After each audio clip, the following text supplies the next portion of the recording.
The broadcast is now starting. All attendees are in listen-only mode.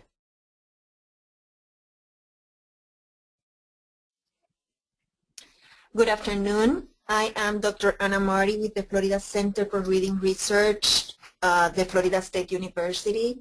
We are delighted to be participating in this webinar this afternoon, and as you know, we are going to be visiting the different centers that are participating in the performance funding pilot study.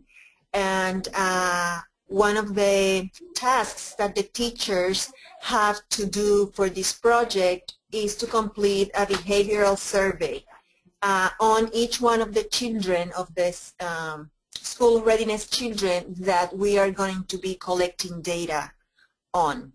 So this is going to be a short presentation on how to access and how to complete these behavioral surveys, because these surveys are going to be available online, so it's going to be easy to access them, easy to complete them, and you can do it in your classroom or you can do it from the comfort of your house, and it's going to be an easy process. So the teachers are going to be asked to complete 2 surveys on each one of the participating children. Of course, there's going to be a lot of communication between the teachers and the examiners, so the teachers will know who the participating children are.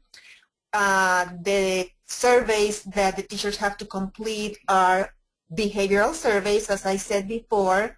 The social competence and behavioral evaluation scale is one of them, and the second is the SWAN scale.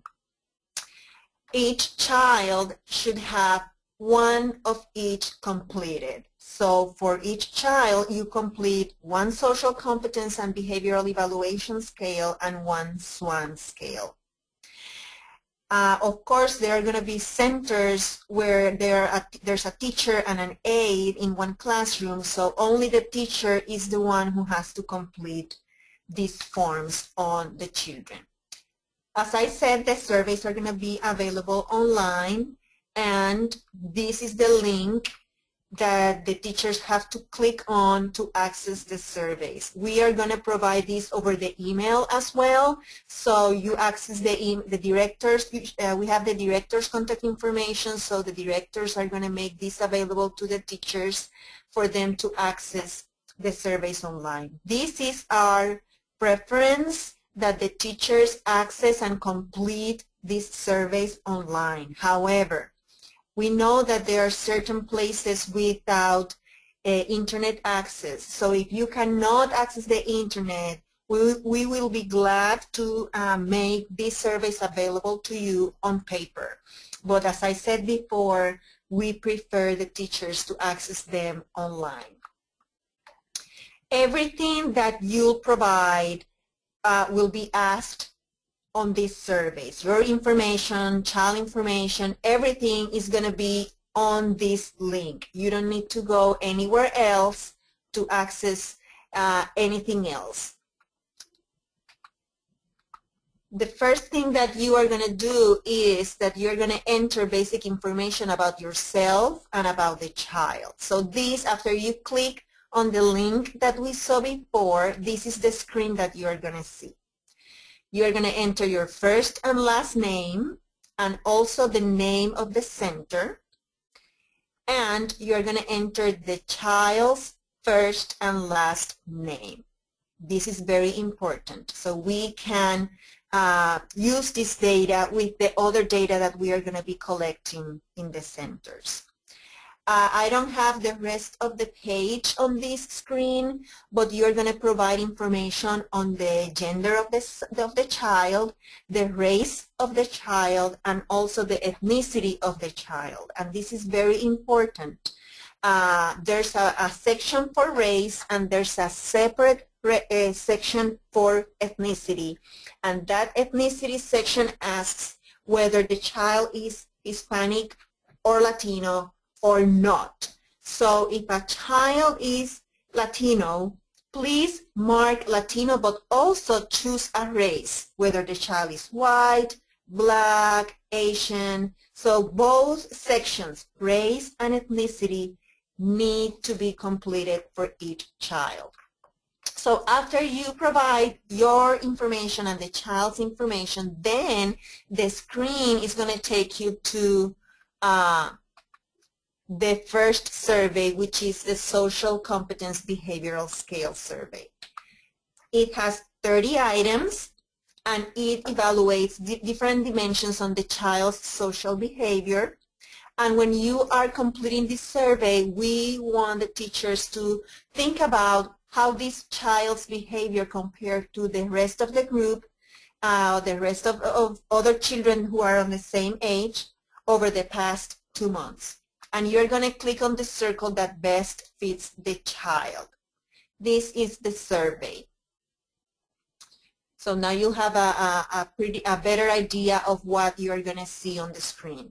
So you have the different items to the left, and across the row are the different options that you are going to select. You're going to select from these different options.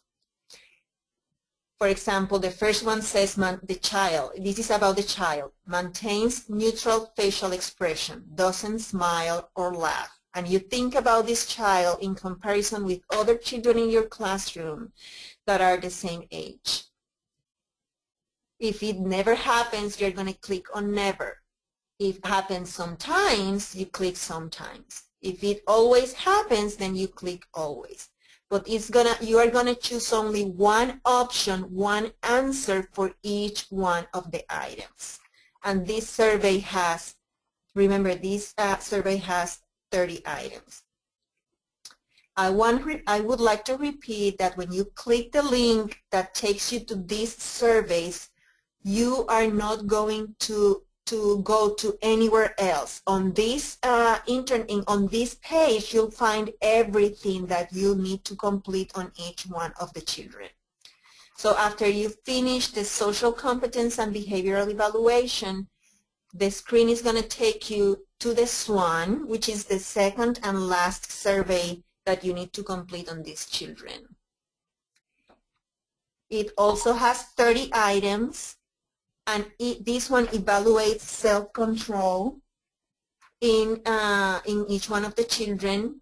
And you're going to also compare the child to other children of the same age in your classroom over the last month. And as well as with the social competence, you are going to click on the circle that best fits the child.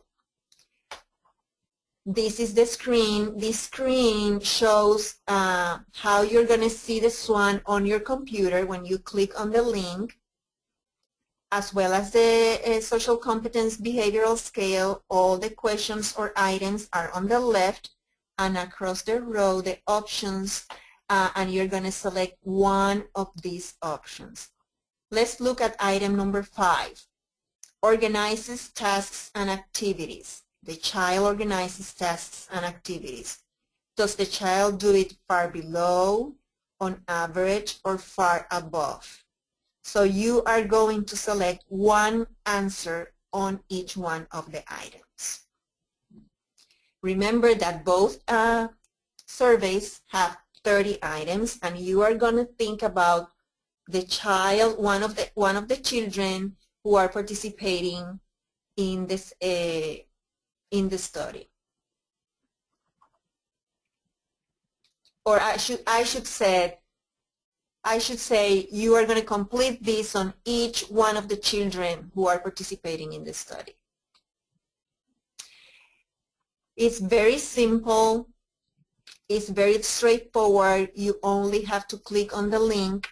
Remember that the link will be sent via email to the directors of each one of the centers, and the directors will make that link available to the teachers who have children participating in the study.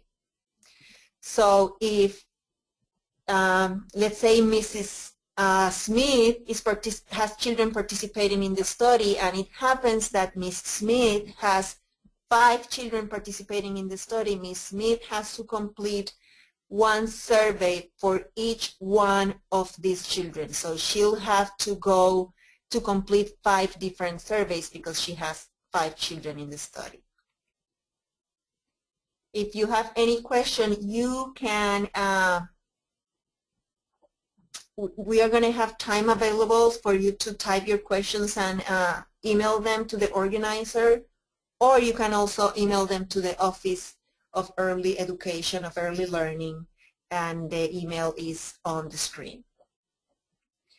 I would like to take this opportunity to tell everyone who is participating on this webinar that we are already sending emails to the directors with the consent forms attached. The consent forms is a document that the parents have to sign consenting, giving us permission to collect data on their child. We cannot do any work with the children if the parents don't give us permission, written permission. So each one of the directors have received an email already. So please check your emails from the Florida Center for Reading Research that has instructions on what to do with the consent forms and has an attachment with the consent form. You have to print out enough consent forms and distribute the consent forms among the school readiness children that are in your center. We also are going to communicate with the directors saying with the names of the teachers who are participating in the study. So those teachers are the kids, the children that are in those teachers' classrooms are the ones who are going to receive the consent forms. We think that it would be better, given the deadlines that we have, our timetable, that as soon as those consent forms are printed out, you take advantage of either the mornings or the afternoons pick-up or drop-off time and have the parent assign those consent forms right there in the center. So we use our time wisely. All the directors very soon are going to receive phone calls from us because we are going to follow up the consent forms and we want to confirm information about your center. So you are going to be receiving a phone call. In addition to the emails, we are going to be calling you regarding the study. So be on the watch on that. So this is all the information that I have for each one of you. Please, if you have questions, if you have concern, you can either use this tool and include them so we can see them right away, or you can email them to the email that is on the screen, and we will be happy to either reply your email or contact you over the phone if it's necessary. You all have a great afternoon and a wonderful weekend.